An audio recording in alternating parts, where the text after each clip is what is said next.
Tiger hunting in India takes on added pomp and ceremony when sponsored by a Raja, and it was our good fortune to be invited to the thrilling event, along with many princes and potentates from nearby provinces. The Raja had a great stable of hunting elephants, 58 of the royal beasts, to which were added many others for those who wished to use their own animals, to which they were accustomed. All these elephants were perfectly trained and groomed.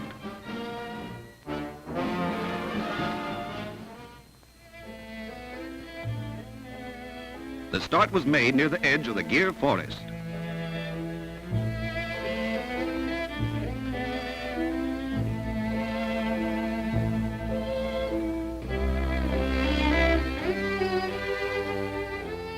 Before entering the jungle, a score or more of natives had to be secured to act as beaters.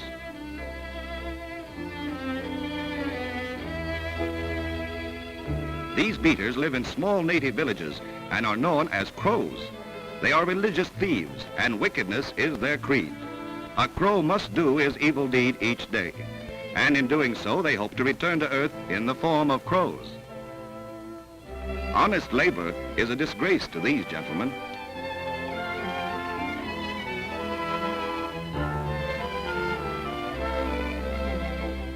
If any work is done, the women must do it. And in this village, we found some remarkably good-looking women. From what appeared to be a place of dire poverty, they brought out a fortune in jewels, gold pieces and bracelets that they had skillfully reformed and shaped. They are very clever metal workers, which seems to be their only ambition. For one of their beliefs is that if you are good, you have no ambition and you'll never be a success.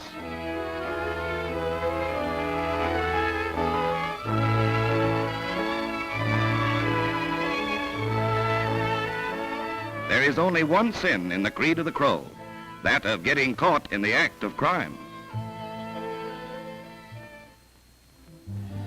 We gathered our beaters and started for the jungle and adventure. There are few lions in India, and the capture of one is a rare event.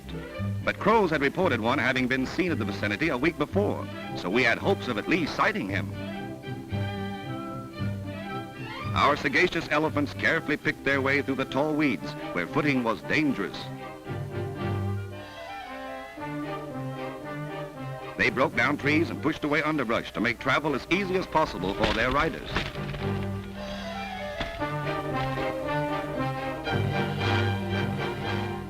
The big beasts were now stretching out in a long line, gradually forming a great circle 4 miles in diameter.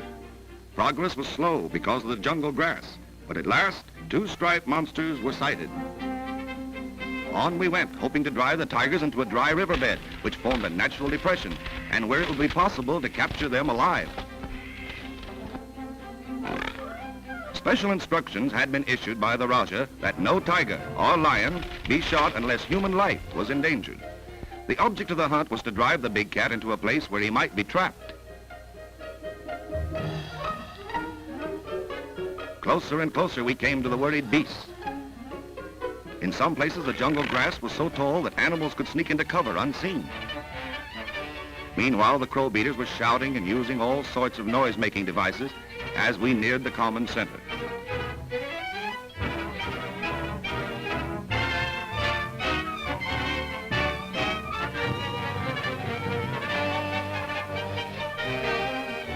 One of the tigers threatened us. Human life was in danger. It might be necessary to shoot, but remembering the Raja's command, the hunters held fire.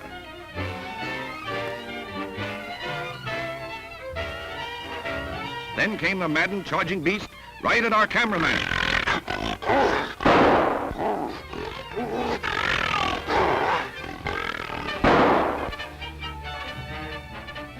He was a big fellow, but all fight was gone out of him now.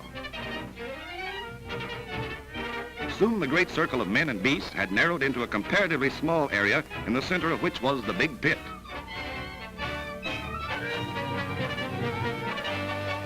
When close enough, hunters and beaters left their elephants and started off on foot. What would we find? Would the pit be empty?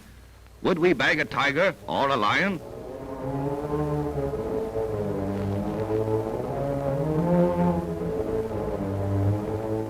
Now we were in dangerous territory. vulnerable to unexpected attack if we did not succeed in our drive. But luck was with us. There was the striped killer. And to our amazement with him, His Majesty, the King of Beasts, over a quarter of a ton of fierce fighting machinery. A tiger and a lion, snarling rivals for jungle supremacy, had been caught together in the circle. Both champions of their kind, evenly matched in size and weight.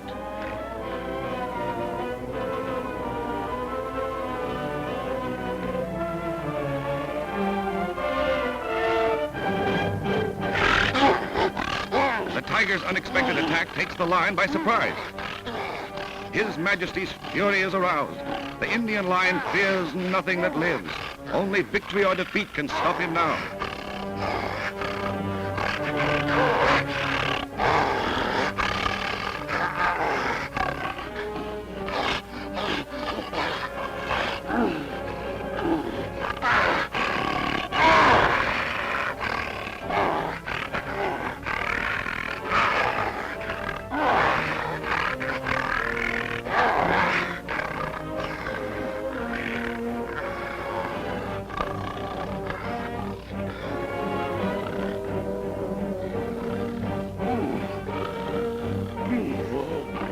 The tiger tries to escape up the side of the pit, but there is no escape now. The two are destined to uphold the law of the jungle.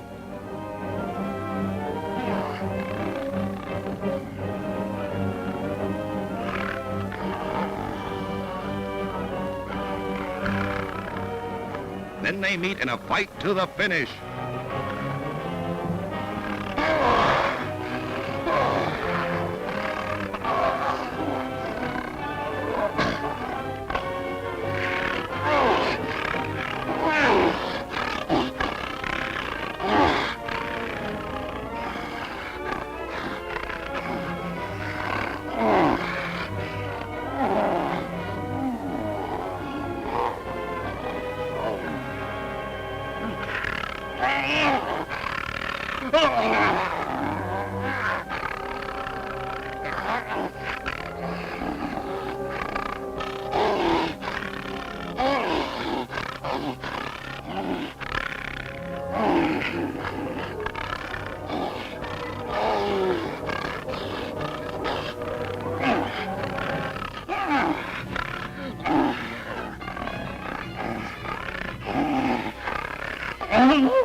Exhausted, the tiger gives up.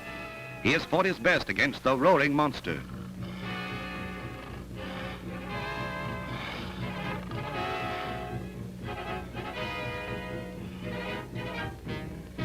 And then as the lion rushes to another attack, the tiger, with every ounce of strength left in his tired body, rises up and meets his enemy with fang and claw.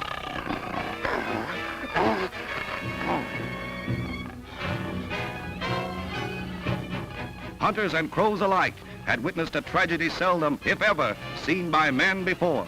A lion-tiger fight to the finish in the heart of India's dense jungle.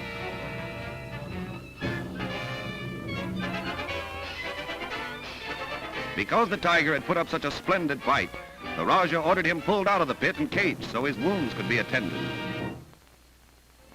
The victor, and still King of the Jungle.